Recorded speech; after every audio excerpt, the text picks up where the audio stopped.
It was March 13th, which happens to be my birthday. I was at Avra, this Greek restaurant down here with my parents, my family. The CEO of Bear Stearns called me. It was maybe 9 o'clock at night and said, Jamie, I need $29 billion before Asia opens or we're gonna have to declare bankruptcy. And I said, Alan, I can't possibly lend you $29 billion overnight. Bear Stearns, one of the most admired firms in America, now one of the most in danger. The firm has been buffeted by constant rumors of a looming liquidity problem. What happened at Bear Stearns was the first true demonstration of what the crisis looked like, because it was a crisis of confidence. Bear Stearns owned a huge piece of the housing business, and they had taken on some of the worst risk. All of a sudden, all sorts of investors on Wall Street said, I don't think that Bear Stearns is good for the money. When I arrived in July of 2006, I thought there was a very good chance that in the 2.5 years I was in Washington, we would be facing a financial crisis. But the things that I was concerned about turned out not to be the biggest problem. Ownership went very sadly from shelter to an investment. It's a record year for housing, and it shows no signs of abating. In the early 2000s, the price of borrowing to finance a house was very low, very attractive. These exotic loans have exploded in the last 3 years. Interest-only loans, adjustable rate loans, no down payment options. People who were earning like $1,000 a month working as a gardener or working as a hairstylist saying they were making $10,000 a month because you could do these things called stated income loans, which came to be known as liar loans, where you could just say, here's what I make, and nobody would check. Your neighbor who's not as smart as you are, but nevertheless went out and bought a couple of houses and flipped them, is now driving a better car than you are. And you say, yeah, that does make pretty good sense. I wish I'd started earlier. Most things on Wall Street start with a concept that makes a lot of sense. The thing about Wall Street is they take everything to an extreme. They take thousands of mortgages and staple them together. And they go to investors and they say, what do you want? You want safe? You want risky? We got all these mortgages. There was an incentive to chop up these loans because along the way, there was a profit, a fee to take for each institution that somehow touched every piece of the loan. Goldman Sachs, with quarterly profits up 93%. Everyone was making a lot of money because of the housing market, liquidity, globalization. Top executives will earn as much as $20 to $50 million each. Just the booming 2000s, people were making so much money. I could make 10, 15, 20, 30, 100 to $200 million. And so there was this competition, which was ridiculous. Chuck Prince was the CEO of Citigroup, and he had an amazing line, which was, while the music's playing, you gotta dance. Shaky housing market starting to crack at the foundation. Particularly hard-hit markets, Miami, Vegas, Northern Virginia, and right here in D.C. Historically, house prices have been somewhat disconnected across different parts of the country, but this housing bubble did end up being national, and it did have implications for the whole economy. The real estate bubble, everybody knows, has burst. This is the hangover after the great frat party you went to. House prices started to fall. The economy started to slow. Those adjustable rate mortgages are now coming due. People who had bought these adjustable rate mortgages, when they started to reset, they couldn't afford to make the higher payments. They tried to refinance them.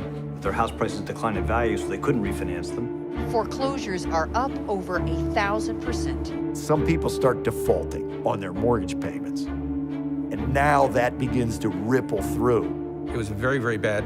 A lot of people lost their homes. A lot of people lost their savings.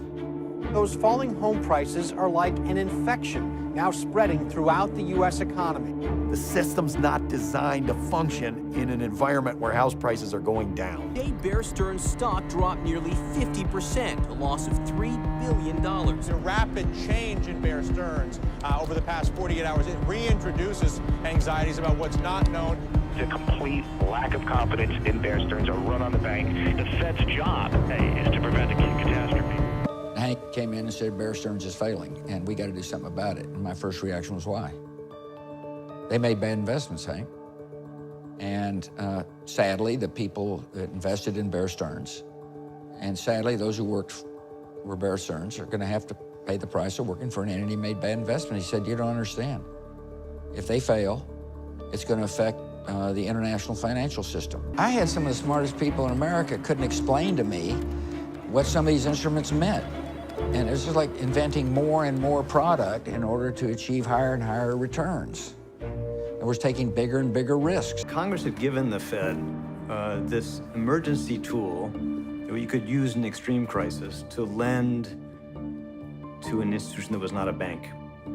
So we had authority to lend, but the Fed had not done something like this since the Great Depression. Ben Bernanke made a really bold decision to extend a loan for 28 days. The Federal Reserve agreed basically to help finance about $30 billion of Bear's risky assets.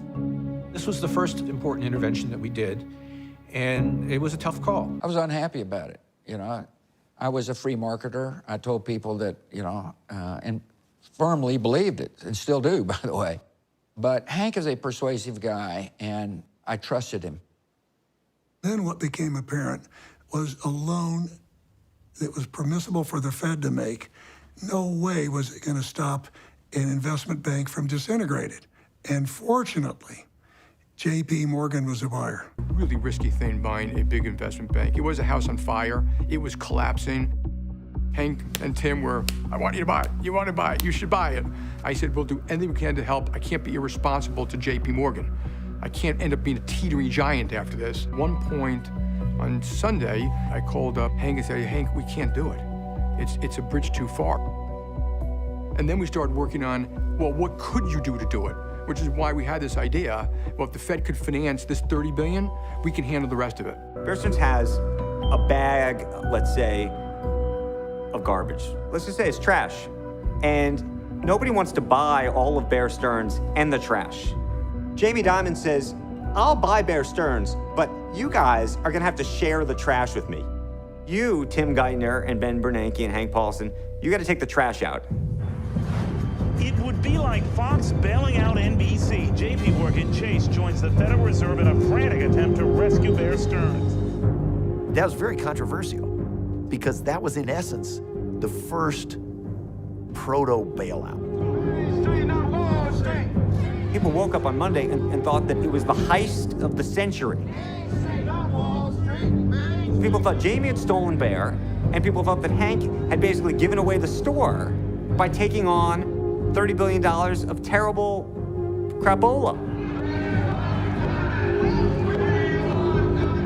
And that was the beginning of this debate in the country about what was happening, how bad it was going to be, and whether we should be doing any of this. None of us were able to convince the public that what we did was not for Wall Street, but it was for the American people. They allow working women and men who worked hard to buy their homes. That's why we say, not